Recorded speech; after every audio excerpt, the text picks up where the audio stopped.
Hello, இன்றைக்கி நம்ம வீட்டில் என்ன ஸ்பெஷல்னு பார்க்கலாமா? அதுக்கு முன்னாடி நம்ம வீட்டில் என்ன வாங்கியிருக்காங்கன்னு பார்த்துலாம். இது வந்து ஷீலா மீன். இது வந்து வறுக்கிறதுக்காக மம்மி மசாலாலாம் தடவி வச்சுருக்காங்க நாளைக்கு.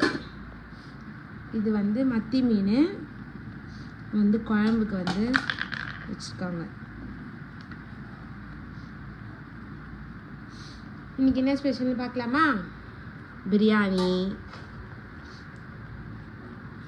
சிக்கன் பிரியாணி,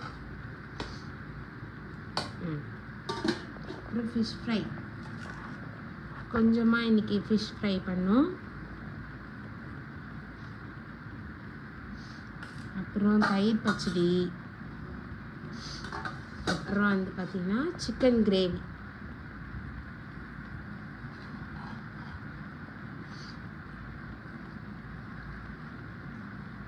அவ்வளோதான். அவங்க வீட்டில் என்ன ஸ்பெஷல்னு சொல்லி கமெண்ட் பண்ணுங்கள். மறக்காமல் இந்த வீடியோ பிடிச்சிருந்தா லைக் பண்ணுங்கள், சப்ஸ்கிரைப் பண்ணுங்கள். பாய்.